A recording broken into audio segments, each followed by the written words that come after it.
All right, let's dive right in. Today, we're tearing into VanEck's investment outlook for Q1 2026, and we're zeroing in on their insights into the crypto market. They've done the deep dive, and we're here to break down what you really need to know. So, I want to kick things off with a question for you. Just think about it for a second. We're talking about all the usual suspects: stocks, bonds, gold, you name it. Over the last 10 years or so, which one do you think absolutely crushed it? You've probably got a few ideas floating around in your head, but honestly, the data VanEck presents is just overwhelming. The winner didn't just squeak by, it left everything else in the dust. And that, of course, brings us to the answer. The top performer with a track record that's pretty hard to argue with was Bitcoin. And here's the data that tells the story. I mean, just look at this comparison. Out of the last 13 years, Bitcoin was the #1 performing asset class in 8 of them. Think about that. That's more than US stocks and gold combined. It's pretty staggering when you see it laid out like this. And this number right here, this is what really puts the scale of that performance into perspective. An average annual return of over 628%. You compare that to just under 16% for US equities, well, the numbers really do speak for themselves. But hey, the crypto story is so much bigger than just Bitcoin, right?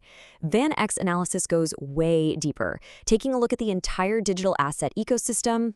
So while Bitcoin might get all the headlines, this space is massive and diverse. And to get a handle on that, the report does something really smart. It compares another giant, Ethereum, against a broad market index, the Market Vector Digital Assets 100, which basically just tracks the top 100 crypto assets out there. And what does this show us? Well, it proves that even a powerhouse like Ethereum has its own rhythm. It doesn't always move perfectly in sync with the rest of the market. Sometimes it leads the pack, other times it lags. And this really drives home a crucial point for anyone investing here. Diversification is key, even within your crypto allocation. Okay, so that's the past. But what about the future? Where's the real innovation happening? Well, VanEck's outlook points towards some fascinating new frontiers that are starting to get some serious momentum. They use a really powerful example to illustrate this: the absolutely explosive growth of a project called Hyperliquid.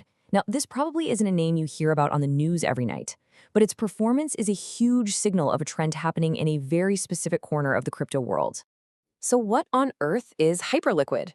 It's a decentralized derivatives exchange. Let's break that down. Basically, it's a platform that lets people trade complex financial contracts, you know, the kind of stuff you'd find on Wall Street, directly with each other. There's no big bank in the middle, no central company, it's all peer-to-peer, built right on the blockchain.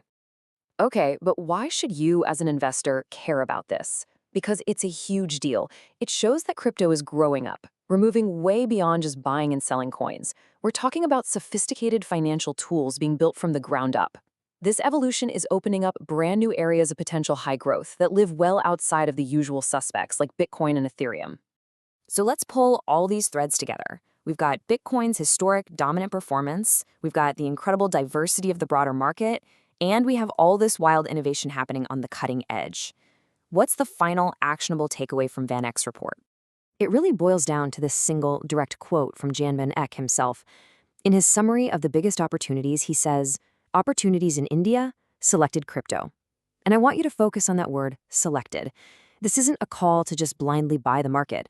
It's a call for a strategic, careful approach to choosing specific digital assets. And that really leaves us with the final question, the one for you to think about. Looking at all this data, seeing how fast the market is evolving, how are you positioning selected crypto in your own strategy as we move through 2026 and beyond?